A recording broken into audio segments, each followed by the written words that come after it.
आज की इस नई क्लास में नए टॉपिक के साथ कलाकार हम लोग इससे पूर्व पढ़ रहे थे। बंगाल शैली के कलाकारों को हम लोगों ने पढ़ा और उनके बारे में जाना। आज से कलाकारों की श्रृंखला पढ़ने से पहले हम पढ़ेंगे भारतीय कलाकार समूह कलकत्ता ग्रुप 43 को पढ़ेंगे और इसी के साथ इनके कलाकारों को भी हम पढ़ेंगे। तो जो ये भारतीय कलाकारों का समूह होता था, तो इसका एक परिचय ये है कि कलाकार अपना एक समूह बनाते थे और समूह बनाकर उसमें ऐसा कार्य करने की कोशिश करते थे कि जो लोगों तक पहुंच सके और वो अपनी जीविका को भी वो चला सके, ऐसा उद्देश्य होता था। तो पहला आपका ग्रुप है कलकत्ता ग्रुप 43, इस नाम से जानते हैं क्योंकि इसकी स्थापना 1943 में हुई थी, इसलिए कलकत्ता ग्रुप 43 कहते हैं। ये भारत में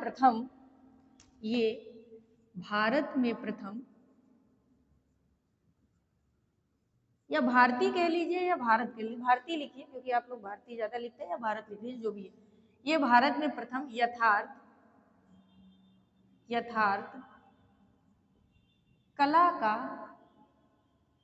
कलाकार समूह है या समूह था, यानी ये प्रथम माना गया है। ठीक है, पहला माना गया है और माना गया है कि ये लोग यथार्थ रूप से चित्रण कार्य करते थे।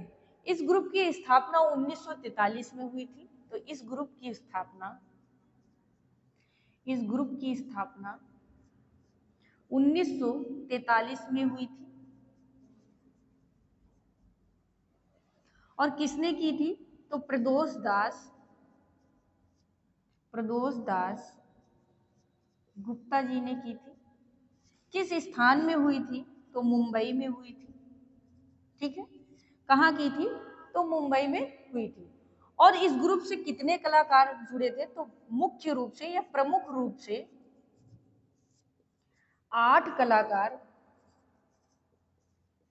इस ग्रुप से जुड़े थे या इस ग्रुप में कार्य किया, जुड़े थे, जो भी लिखना चाहिए।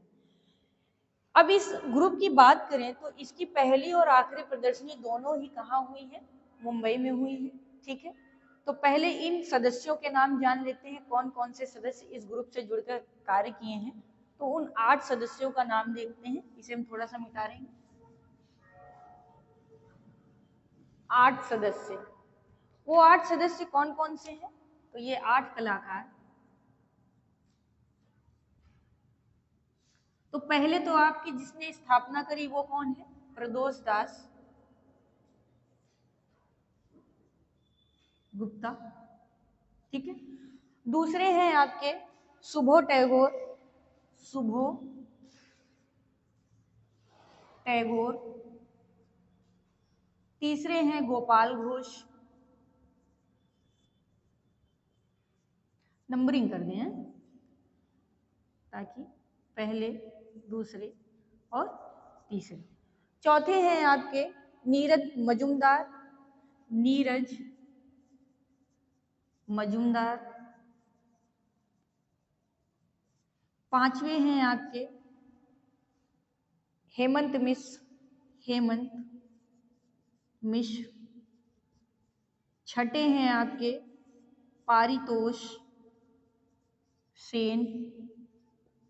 सातवें हैं आपके रथिन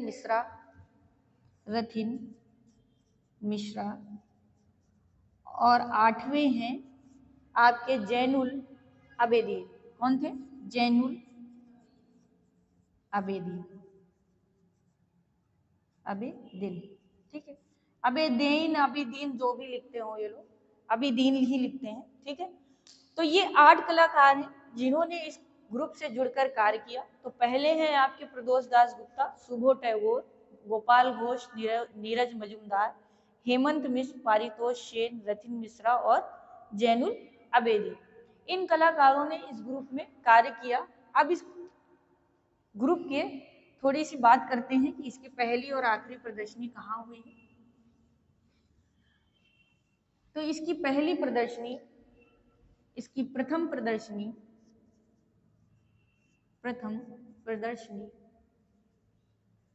कहाँ हुई?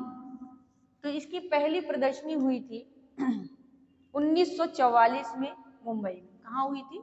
1944 में मुंबई में। भाई 43 में तो बना है और 44 में पहली हो गई। और किनके प्रयासों से हुई थी, यानी पहला प्रयास किसने किया था, तो जिनके प्रयास से हुई थी वो थी मैरी कैसेट। ठीक, इनके प्रयासों से इसकी पहली प्रदर्शनी 1944 में हुई थी। फिर इसके बाद इसकी दूसरी प्रदर्शनी की बात करते हैं। दूसरी प्रदर्शनी, तो जो दूसरी प्रदर्शनी हुई थी वो कब कहाँ हुई, तो इसकी दूसरी प्रदर्शनी 1945 में मुंबई में हुई थी। ठीक है, मुंबई में हुई थी। अब बात करते हैं इसकी तीसरी कब हुई थी, तो तीसरी जो हुई थी वो भी मुंबई में ही हुई थी, लेकिन किसी दूसरे ग्रुप के साथ जुड़कर हुई थी। ठीक है, तो जो तीसरी प्रदर्शनी हुई थी इसकी तीसरी प्रदर्शनी कलकत्ता ग्रुप और प्रगतिशाली ग्रुप, यानी इस कलकत्ता ग्रुप और प्रगतिशाली ग्रुप, ये आगे पढ़ेंगे इस ग्रुप के बारे में भी। ठीक है, इन कलाकारों की सामूहिक हुई थी, सामूहिक प्रदर्शनी हुई, यानी इन दोनों ग्रुपों को एक साथ जोड़कर हुआ। ये उसके सदस्य और इसके सदस्यों ने मिलकर किया था। और कब किया था, तो 1950 में हुई थी। कब हुई, 1950 में हुई। तो ये था आपका कलकत्ता ग्रुप, और इसे बहुत अच्छे से याद रखिएगा। एक नोट करके लिख लीजिए, यहीं पे नोट दिख रहा है, नहीं दिख रहा, चलो उधर लिख देते हैं। किधर दिख रहा है, यहाँ पे दिख रहा है, नोट करके लिख लीजिए।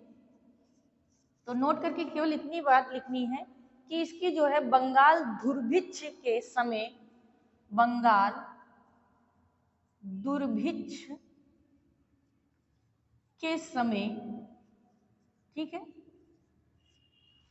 के समय कौन सा ग्रुप स्थापित हुआ, कौन सा, ये क्वेश्चन है, कौन सा ग्रुप स्थापित हुआ,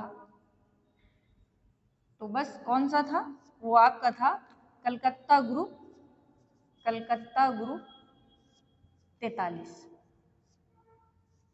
इसके स्थापना दिवस के वजह से ही इसे हम कहते हैं कलकत्ता ग्रुप 1943। ठीक है, तो ये आसान तरीका है। ज्यादातर ग्रुपों से क्वेश्चन इनकी स्थापना का पूछता है, पहला कलाकार कौन था, संस्थापक कौन था, और कितने कलाकारों का समूह था, संख्या पूछ लेता है। तो इसमें कितने कलाकार हैं, 8 कलाकारों का समूह है। ठीक है, अब आगे इसी क्लास में हम पढ़ेंगे पहले आर्टिस्ट प्रदोष दास गुप्ता जी को, जिन्होंने इस ग्रुप की स्थापना की थी।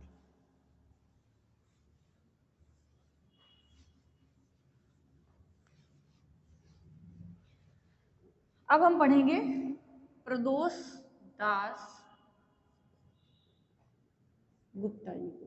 ठीक है, इनके बारे में पढ़ेंगे। ये किस ग्रुप से थे, यानी संस्थापक थे, तो संस्थापक किस ग्रुप के थे, कलकत्ता ग्रुप 43। ठीक है, ये इनका विशेष याद रखिएगा। अब आज इनके बारे में आप पढ़ेंगे। तो इनका जन्म 1912 ईस्वी में, इनका जन्म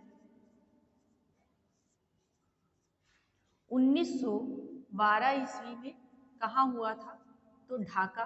ढाका कहाँ है, ढाका है बांग्लादेश में। कहाँ है, बांग्लादेश। ठीक है, जिसे अब हम क्या कहते हैं, पूर्वी बंगाल। ठीक है, तो 1912 में इनका जन्म हुआ। और ये एक प्रख्यात क्या थे, ये प्रख्यात मूर्तिकार थे। यानी इन्होंने किस रूप में कार्य किया, मूर्तिकार के रूप में अधिक कार्य किया।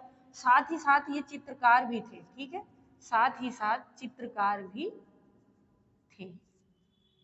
ये ना हो कि कहीं आ जाए चित्रकार लिख के तो क्या आप काट दें कि नहीं चित्रकार नहीं थे, हो सकता है चित्रकार मूर्तिकार ऑप्शन में हो। क्या थे, तो दोनों थे, लेकिन मुख्य रूप से ये किस रूप में जाने जाते थे, मूर्तिकार के रूप में जाने जाते हैं। अब हम इनकी शिक्षा की बात करेंगे, तो इन्होंने शिक्षा कहाँ से ली है, तो इन्होंने मूर्ति कला की शिक्षा कहाँ और किससे ली।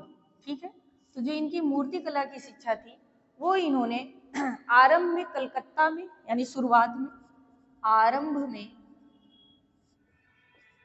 कलकत्ता में किससे ली? तो आरंभ में इन्होंने ली थी हिरण्यमय चौधरी से। हिरण्यमय राय चौधरी कौन थे?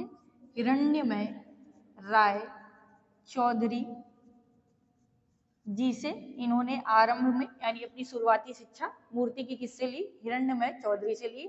उसके बाद इन्होंने चेन्नई में किससे ली? तो चेन्नई में इन्होंने देवी प्रसाद राय चौधरी जी से शिक्षा ली। ठीक है, तो ये इनकी मूर्तिकला की शिक्षा थी, किससे ली?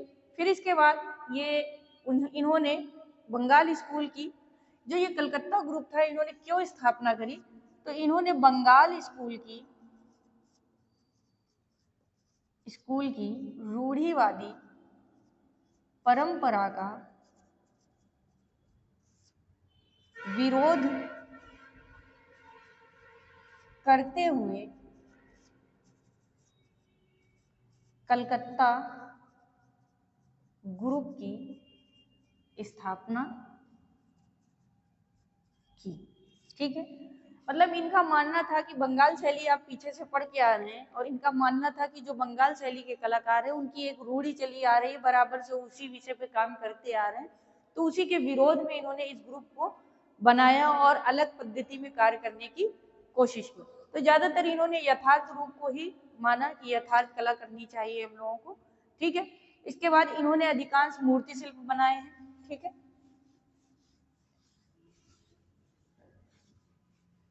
बोर्ड नया है ना अभी, इसीलिए ऐसा है। ठीक है, इन्होंने जो मूर्ति शिल्प बनाए तो इन्होंने क्या क्या ज्यादातर प्रयोग किया? तो इन्होंने कांसा, ठीक है, इन्होंने कांसे या कांस जो भी लिख सकते हैं, या ब्रॉन्ज लिख सकते हैं। फिर उसके बाद प्रास्तर और टेराकोटा का भी प्रयोग किया। प्रास्तर और टेराकोटा का भी प्रयोग किया, यानी इन तीन माध्यमों में इन्होंने काम किया। प्रास्तर का मतलब होता है सीमेंट, ठीक है ना, बहुत से बच्चों को नहीं समझ में आता। सीमेंट इत्यादि का प्रयोग करके भी, और टेराकोटा का मतलब है मिट्टी, और प्रास्तर यानी यहाँ कांसा या कांस लिख के आ जाए या ब्रॉन्ज लिख के आ जाए, तो इन पद्धतियों में इन्होंने कार्य किया है। ठीक है, ये इनके मुख्य माध्यम थे। इन्होंने फिर अपना स्टूडियो बनाया। तो सन 1940 में इन्होंने अपना स्टूडियो बनाया। इन्होंने अपना स्टूडियो बनाया, यानी स्वयं का बनाया। और कहाँ बनाया? तो इन्होंने कोलकाता में ही स्थापित किया था। किस स्थान पर? तो कोलकाता में स्थापित किया। ठीक है, पूछ सकता है कि इन्होंने अपना स्टूडियो कहाँ बनाया? स्थान तो कोलकाता में बनाया था, क्योंकि ये वहीं से संबंधित थे, वहीं पे इन्होंने कार्य किया। अब बात करते हैं इनकी रचनाओं की, है ना, या इनके मूर्ति शिल्प की। तो सबसे पहले चित्रकारी में इनकी बात करेंगे हम, किसकी? मूर्ति शिल्प की। मूर्ति शिल्प श्रृंखला, इन्होंने एक मूर्ति शिल्प श्रृंखला बनाई। वो श्रृंखला का नाम क्या था? तो एग सीरीज